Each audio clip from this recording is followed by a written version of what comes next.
Well, thanks, Ellen. Widely known celebrity physician Dr. Rob Huizenga, also known as Dr. H, joins me today to talk about the rising STD and HIV rates and the reasons why it's happening. It's all outlined in his new book, Sex, Lies, and STDs. Welcome to the show, Dr. H. Thanks for having me. Now, this is alarming because I thought the medical... It's a crisis. Right. I'm like, I thought the community had this down, but rates are growing. Not even close. I mean, this year, 25 million Americans are going to get an STD, and the majority won't even know it. We've got 30% more chlamydia. We've got 70% more gonorrhea. We've got a doubling of syphilis, a quadrupling of babies that get syphilis. That's a disease we had cured in the 50s. What's going on? Well, yeah, that's the question I want to ask you. So you say that your patient, Charlie Sheen, actually inspired you to write this book. Yeah, he came out a number of years ago on national TV and said, I've got HIV. And in the discussions with Matt Lauer, said, yes, I have had intercourse with girlfriends without a condom. The internet blew up. People didn't realize that if you're a fully treated HIV individual, especially if your partner is on something called PrEP, it's impossible to pass the HIV virus even without condoms. So I thought, I've got to write this book. And then I started looking at the other STDs and how unaware people were and said, people have got to know this information. Okay, so you say it's not knowledge that's power, it's applied knowledge that's power, because people are getting these diseases and they don't have to. Tell me about how you can get an STD without even having intercourse. Well, you can get STDs. People think, oh, I'm not having intercourse, so I'll have oral intercourse because I learned abstention is the way to prevent them. No, you can get many STDs from oral sex. You can get it from sex toys. You can get it from romantic touching. And people need to know. You can get it from trying on clothes without underwear at a department store. And people have to read this. Yes. What? Okay, wait a minute. So you can get an STD. What kind of STD? From trying on clothes? Well, you could theoretically get pubic lice. You could get gonorrhea in certain situations. Now, that's very, very rare, but people need to know the possibilities.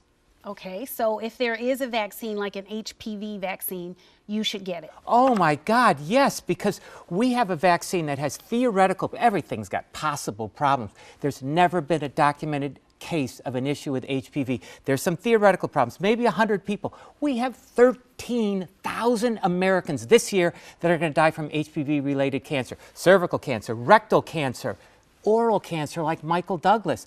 Come on, everybody, let's wake up. Only 40% of parents are getting their kids vaccinated with this unbelievable cancer-preventing vaccine. And people think that's a girl's vaccine, but boys should get vaccinated Exactly. as well. They think HPV is a girl disease. Wait a minute. More men are going to die of oral cancer than women of cervical cancer in the next few years. Can you age out of getting the vaccine? Well, sometimes, some of us, not you because you're much younger than me, we've seen most of it and we can't really get prevention. But everybody younger than 25, probably everybody younger than 35 should be getting this vaccine. Dr. H, speaking of vaccines, there's a measles outbreak in New York. Parents are afraid it's going to spread down here and across the country. What's what happens with people not getting vaccines against diseases where there's a 1 in 10 million theoretical problem and people are dying? People are dying of the hepatitis epidemic right now, the measles. We're going backward. Let's start doing the rational, reasonable thing. Get your kids vaccinated and potentially save their lives. I know when I had my baby and they asked, okay, do you want to get his vaccine? I was like, here, take the baby. I know I had it. I'm okay. But some parents believe it could lead to autism or other developmental issues. There's not one scintilla of evidence of any of those doomsday scenarios. And even if there is a rare possibility of a side effect, and you always have to consider that, let's be honest, the benefits overwhelm it 1,000-fold to 1. One more question. Have the vaccines changed since the 80s, when I was a kid, to now? I mean, should parents be thinking about that? The vaccines are more effective, and there's slightly less theoretical chance for side effects. Okay. I was looking through your book earlier.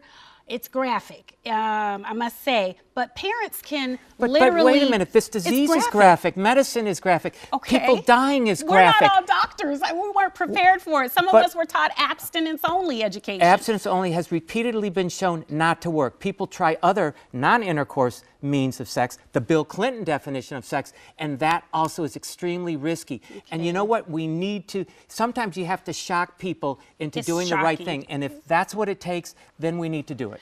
I did not have sexual relations with that woman. That's what you're referring to. Should parents get this book and put it on their teenage girls and their teenage boys' Absolutely, beds? yes, because everybody says, my child is not having intercourse, my child is not doing romantic touching, and you know what? They're wrong, and even if people learn about sex education, that doesn't make them more promiscuous. Over and over, that has been shown too. If you get your kids vaccinated against sexual disease, if you teach your kids sexual education, that does not make them more promiscuous.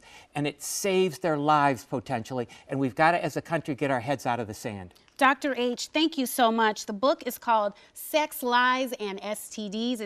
It's a very graphic, informational, and educational book on how you can stay healthy and protect your family. Thank you so much. And on a programming note, next Tuesday, Elizabeth Taylor's granddaughter, Naomi Wilding, will be here in the Great Day studio to discuss AIDS Watch, which is presented by the Elizabeth Taylor AIDS Foundation. The 26th annual advocacy event will be held here in D.C. April 1st and 2nd. Be sure to tune in to get more HIV/AIDS education.